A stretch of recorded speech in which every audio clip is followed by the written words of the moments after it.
So, correct me if I'm wrong, but Elvis was buried at a cemetery, a regular cemetery, I would suppose.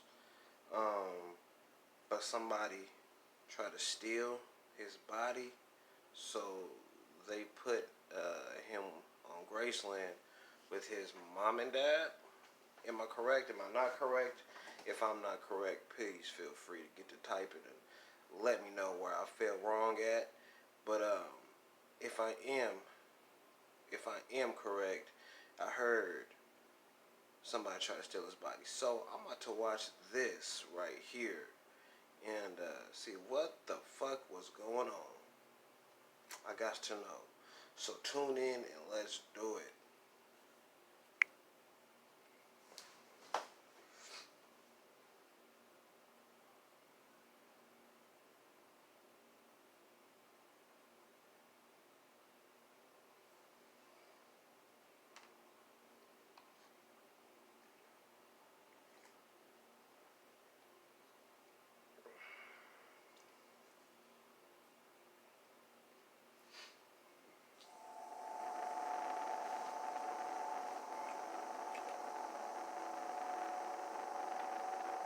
The men who dared to steal the king.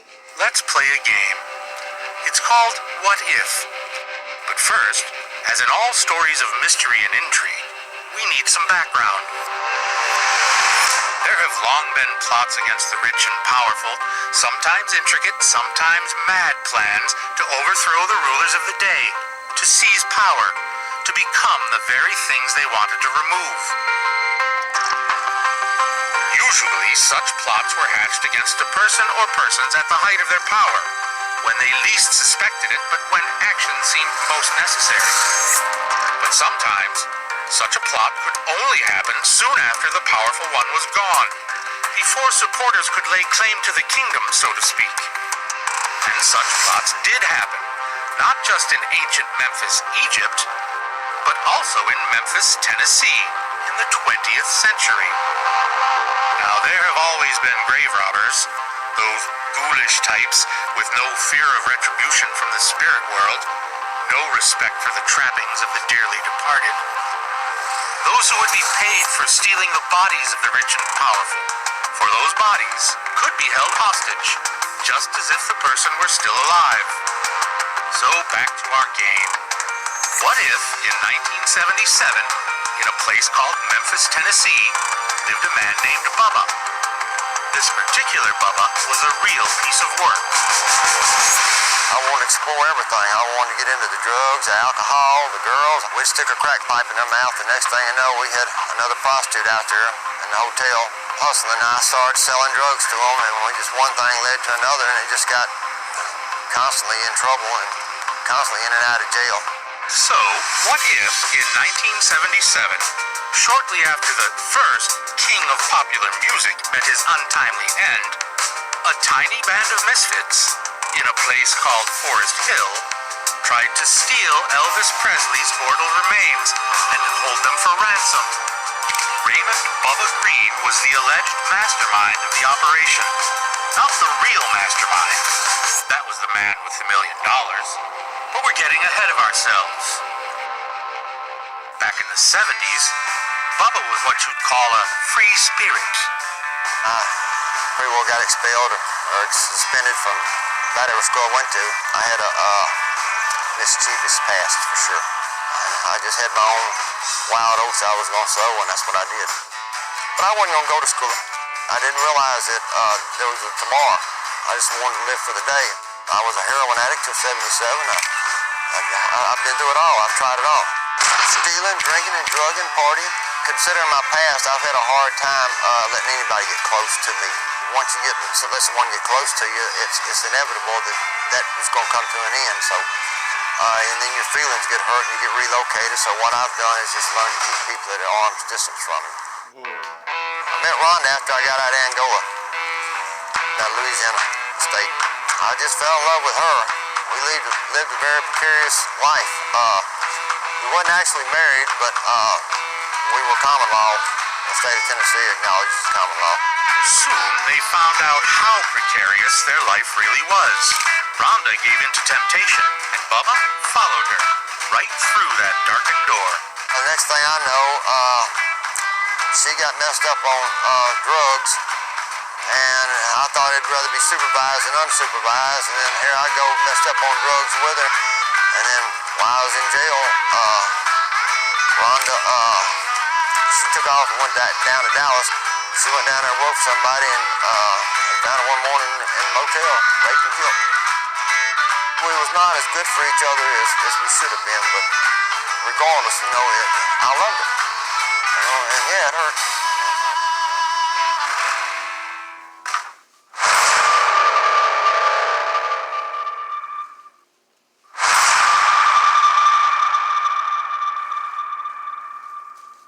Elvis didn't even register to me. It didn't bother me whatsoever that Elvis died. He was just dead. Yes, Elvis Presley was dead. The flames of his burning love extinguished. But what if certain people began plotting in mysterious ways, plotting to make more money off of Elvis? Even though the primary resident of Heartbreak Hotel was now nearer my God to thee. What if a bail bondsman named Blue contacted the hurting and recently out of jail, Bubba, to find out if he wanted to make some money? Stranger things have happened. Bubba Green met with the mysterious stranger, the man with the $1 million. Blue Baron, he called me up one day, and he knew I needed some money to pay my bonds. And he asked me if I was interested in making some money, and naturally I was. And he asked me to meet him at the Blue Isle restaurant on Poplar Avenue across from East High School in Memphis. I went out there, and he introduced me to this guy, and the guy asked me if I was interested in making $1 million. And my antennas went up, but yeah, I most definitely was interested in making $1 million. And then he asked me, what would I do for $2 million? And I told him, off the top of my head, that my mama wouldn't say for $2 million. Could this be for real? $1 million? Or $2 million? To do what exactly? The mysterious stranger made an impression on Bubba Green, all right. Whether good or bad, we can't be sure. But he definitely had a plan. Bubba decided to see where this might lead. The stranger was cautious, but also well prepared. I followed him back over to the Holiday Inn, and he went in there, and he asked me if I had any weapons on me. I had a knife, and he took that, and he set me down, and he went back in the elevator and come back in.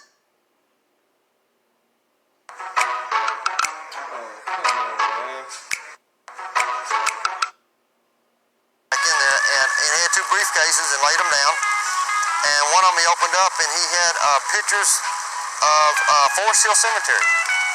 And aerial photographic pictures, as a matter of fact, with feetage, marked off footage from fence line to streets to where the mausoleum where Elvis was. And he had copies of receipts for like a casket, I think it weighed 948 pounds. I think an 80-pound brass lock from Oklahoma City that was on the casket. He wasn't sure about the plexiglass bubble, but the dimensions of a plexiglass bubble. And it was just accumulated information. And then he showed me $1 million. It looks like a lot of money. I wondered if it was real. I wouldn't know if it was counterfeit or not. That's kind of what I was thinking. It was counterfeit money. I thought it was a lot of money. I know why he took my knife now, but I was kind of thinking he ought to be afraid. But who was this man? This stranger with the briefcases? One full of information, the other full of cash.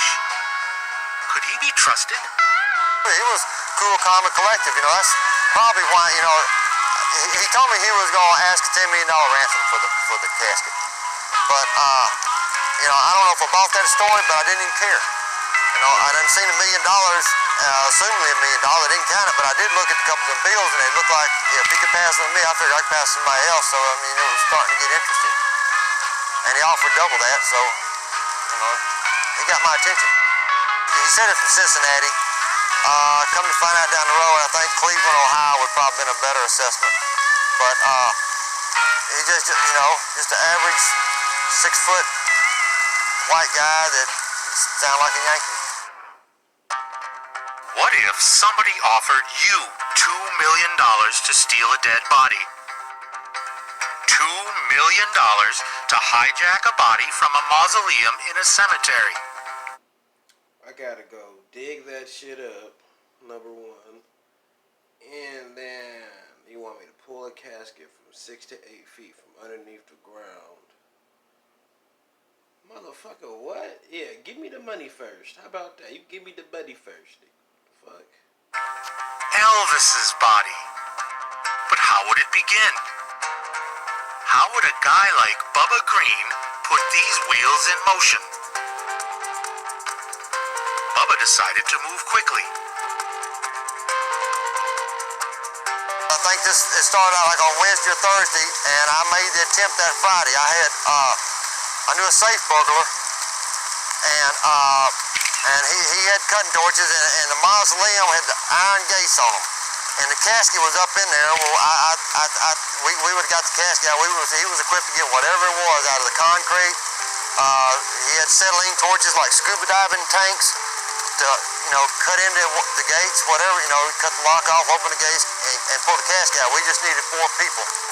4 people, starting with Bubba and the safe burglar Mike, who had the tools to get them into the mausoleum where Elvis's body lay. And I needed 2 more people just to pull the casket out and carry it. Mike, him and I devised a scheme to, there was an appliance company in Memphis, and he was going to get one of the trucks off the loading dock, and we was just going to steal the appliance truck, and use it to put the casket in. So Bubba began to fill out the rest of his crew. Next up, a friend and fellow junkie named Bruce Nelson. Fellow junkie. I knew another old boy. He was a heroin addict too, and him and I ran around off and on for a few years together. And I asked him, and he was willing to help. I offered him $40,000. Probably did give him 60. Mike offered him, I think, 75. Probably wouldn't give him 100. I was getting $2 million, I wasn't trying to be too greedy, but I wasn't going to give it all away either. I was going to pay my bonds and then sell the Caribbean with a couple of smugglers I know. But anyway, so he had the full junkie-proof plan, didn't he? That shit is ridiculous. One more guy, Bruce. He suggested we contact this guy named Ronnie Atkins. Well, we went to school with him, but I didn't really know who to trust. Bruce and I met with Atkins. Then we rode a motorcycle over to a laundromat, parked the bike side of the laundromat, and got in the car with Atkins. And this was on a Friday night. None of them knew exactly where we was going. Secrecy was key. Bubba didn't even tell his own crew what was about to happen. But there was a slight problem. Bubba needed to iron out a couple of wrinkles. The only thing that was worried about me is, once I got the casket and got it inside the truck, what was I going to do? Now, Mike was going to drive the truck, and then I was going to have him take it to Papa Plaza Shopping Center. Bubba was worried. Once he had the casket, potentially worth $10 million, Elvis might not be the only one with a price on his head. So any transactions or exchange of a casket for cash needed to be done in public, where there would be witnesses. I just wanted to be clever about getting paid. Is what I wanted to be. Right there in front of that grocery store, I wasn't worried about nothing else, but just making sure I got paid properly once I got that casket. With the problem of what to do with Elvis's body taken care of, Bubba and his men launched their scheme. Bubba, the leader, Mike, the safe burglar, Ronnie Atkins, the getaway driver, and Bruce, hopefully strong enough to help carry a 948-pound casket. Step 1, Mike That's not that heavy. But they keep taking shots at that last dude, though. They're taking some shots at his junkie ass. steals the appliance truck. And he was supposed to have the truck parked underneath the expressway in the back of the cemetery. And so when we got in the car with Atkins, I just told him to go here, drive here, and we basically just rolled around Forest Hill Cemetery till I seen the truck. Well, we drove for an hour or two, and Mike never did get the truck and bring it there. So I just told him we had to try it again tomorrow night. They never did. I never did point that cemetery out and tell them we was going in to get Elvis. But Atkins had figured it out apparently after we rolled around the cemetery so many times. But I found out that Mike said that they worked late that evening at the appliance place on the loading dock and he couldn't get the truck. So we just put it off to the next night.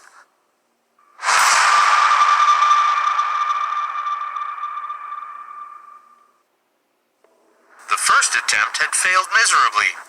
Would they try again?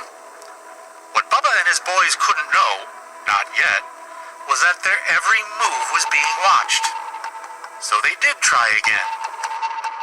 I believe it was on a Saturday night. And then we went back again, and when we arrived to start running the perimeter, the truck was where it was supposed to be. Bruce and Ronnie, neither one knew exactly what we was doing. Oh, Ronnie didn't figure it out, but Bruce didn't. And I had him park, and I said, just wait here, and I got out, and I jumped the fence. And then I went to where Mike was supposed to be. Bubba was inside the cemetery fence and looking for a prearranged signal. A light near Elvis's mausoleum.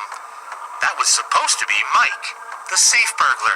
He wasn't where he was supposed to be. And so I looked on the other side, and I was kind of in front of the mausoleum. I looked, and I seen movement on the other side over. I said, well, he was just mistaken one side from the other. So when I started crawling over there, then I seen a flashlight jump from one spot to another spot. That meant there was two people in there instead of one. And I immediately turned around and started crawling back out. Something was wrong. It was supposed to be Mike signaling with the light. If it wasn't Mike, who was it? Someone knew they were coming. Was this a double cross? Had Bubba been betrayed?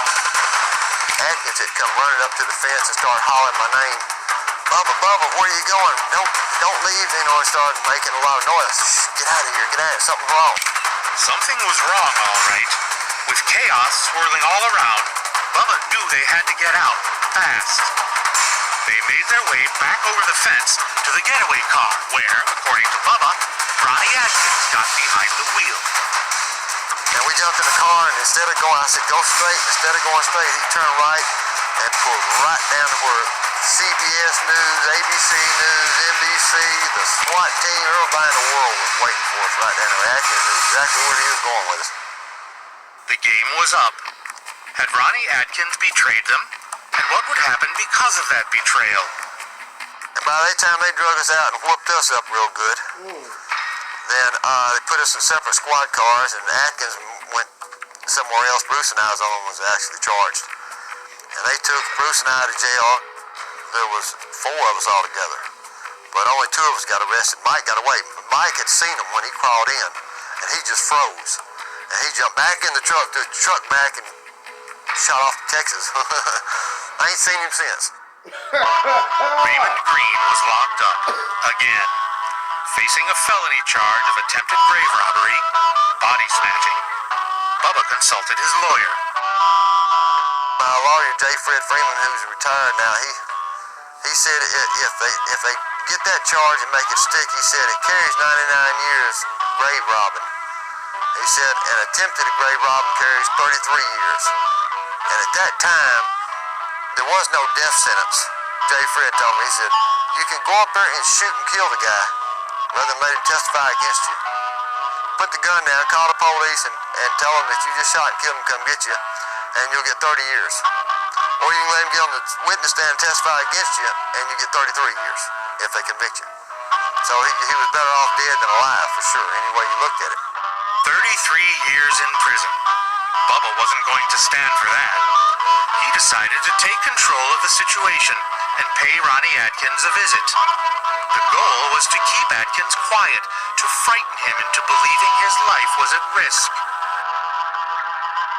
Bruce and I had gone by Atkins, and I went and got in the back seat of the car, and when he come back out, I put a knife to his throat. And I made him drive down in the bottoms, Wolf River Bottoms in Memphis, and I told him he was worth more to me dead than he was alive. You know, he done messed up, and he done informed on the wrong people. And so, now, the car behind us, which was nobody but Bruce, but he didn't know, I said, there's a car behind us, you know, and if I don't get you, they'll get you. And there's a car behind them that'll get you if you get them. You know, I said, you can't, it's a no-win situation. Bubba had a plan for the man who double-crossed him. He told Ronnie Atkins how to stay alive by pretending to be sick and going to the hospital, where in those days many Memphis cops received treatment. The plan was to discredit Ronnie Atkins, so his testimony against Bubba would be no good. He went and checked in and said he was a Memphis City policeman, and he had chest problems in the middle of the night when the doctor's stuff come on in the morning, and he's laying up there and he didn't have no chest problems, whether he did or didn't, but he wasn't no city policeman. So I arrested him for impersonating a police officer, and when they did that, his testimony wasn't no good. So automatically got it thrown out. With that devious piece of business, Bubba ensured that Ronnie Atkins' testimony about attempted grave robbing wouldn't hold up. He'd already taken care of another bit of evidence that also might have led to more serious charges. Well, I had a pair of cutters to cut the fence so we could bring the casket back through the fence. And Atkins knew I had them cutters on me. And when we went and got in the car, I took the cutters and threw them up the interstate. And the next day, they had searched all the bushes looking for them cutters. They searched everywhere. Never just searched that interstate, though. Without Ronnie Atkins' testimony, and without the heavy-duty wire cutters they were going to use to get the casket out, there simply was no evidence of attempted grave robbery. Bubba was actually charged with criminal trespass for breaking into Forest Hill Cemetery. But what had really happened? What was this all about? Who was the mysterious stranger with the briefcase full of money? I had no inkling of an idea of what I was involved in. Years later, on a prison bus, while being transferred from Lexington, Kentucky to the Atlanta Federal Penitentiary, Bubba met a man who claimed to have an inkling of what Bubba was involved in. One of the guys on the bus, he was hooked up with some stout people. He was hooked up with mafia. And so he just took a liking to me. He's from Cape Cod, Massachusetts. They called him the Moose. I told him a story about Elvis, and he told me, he said, I had no idea what I was doing. And of course I told him I knew exactly what I was doing. And he said, Elvis, they wanted that casket. Oh yeah, I also remember this, seeing pictures of Elvis in that casket with sweat rolling down him. And bodies don't sweat, wax sweats. And the Moose brought that to my attention also. Bodies don't sweat. Dead bodies, that is. According to Bubba, that might not have been a body in Elvis's casket. And if it wasn't, what was it? And who put it there? Wax sweats. Talk about having no inkling of an idea. Bubba just might be in way over his head. According to the Moose, Bubba says, years earlier, they propositioned Elvis. They put him over in Las Vegas. Elvis was kind of washed up. He was getting heavy set, and he was just getting a little bit old. He didn't have the pizzazz that he had at one time. I mean, he had some good songs, but he was coming, his drugs were tearing him up. And they had put him over in Las Vegas and kind of did him like Wayne Newton, gave him a little spot, and he was all hunky-dory. He could sing every day and made his little money. He could do his drugs and whatever he wanted to do. So now, Elvis is beholden to the mob. What would they ask of him? Somewhere through that duration of time, they had propositioned him to put some money on his plane and fly it out of the country. And Elvis went along with that. Now the mob is in bed with Elvis, according to the Moose. And Elvis has a well-known fixation on law enforcement, which might even be called an obsession. Elvis, everywhere he went, he wanted a picture taken with the sheriff. He wanted to be deputized wherever he was going. He wanted to be a police, I think, undercover. He had done gone out with Memphis Metro narcotics people a couple times on drug busts. He was a fanatic with that. He carried a 22 in his sock when he was on stage, and he was just he was obsessed with that. But Elvis let him put the money on a plane. Then he let him fly. They flew it out of the country, but he let the FBI document them serial numbers.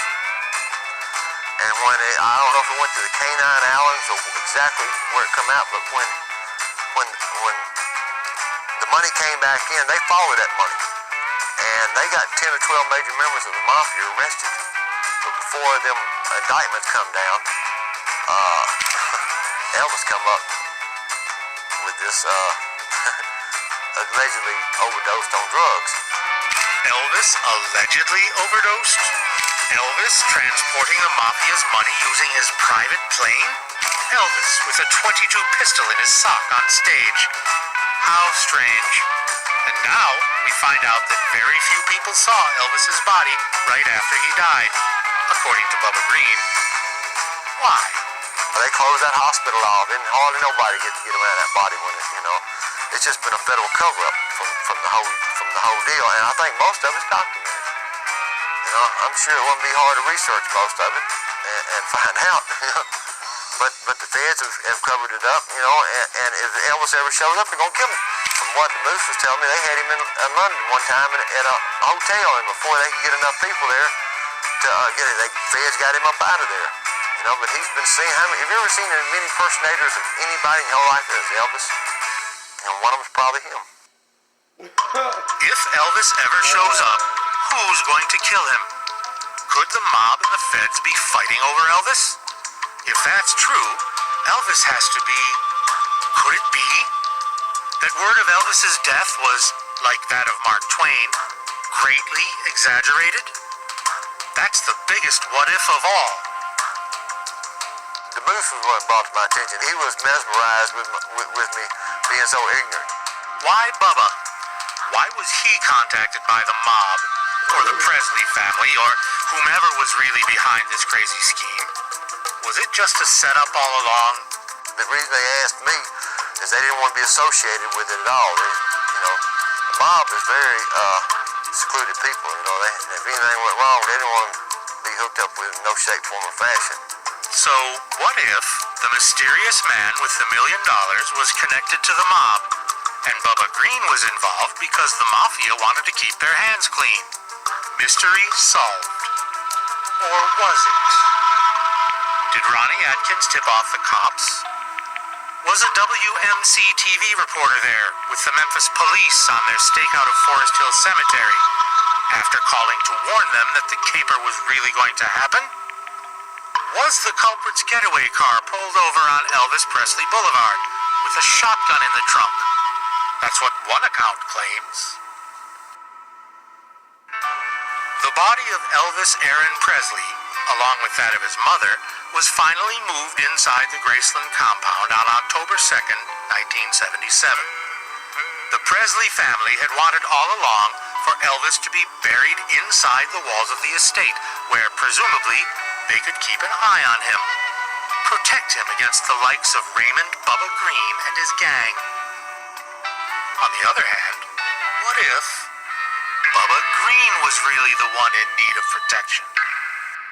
Are you concerned about your statements to us today? I don't think I'll have to worry about it. If anything happens, I'm in God's hands. So why are you telling your story now and not before? Well, I had actually, we made an attempt to do it before, but everybody seemed to be wanting to get a slick on me. This story probably should be told. Are you aware of a story that's going around that you were actually set up by the Presley family so that they could have an excuse to move Elvis and his mother back to Graceland? Sounds good, don't it? Sounds good, don't it?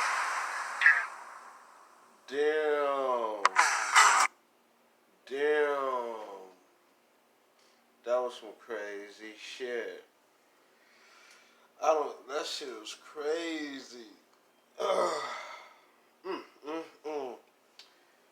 Man. But I don't agree with that washed up shit. You know what I'm saying? Elvis is still gonna be Elvis, regardless.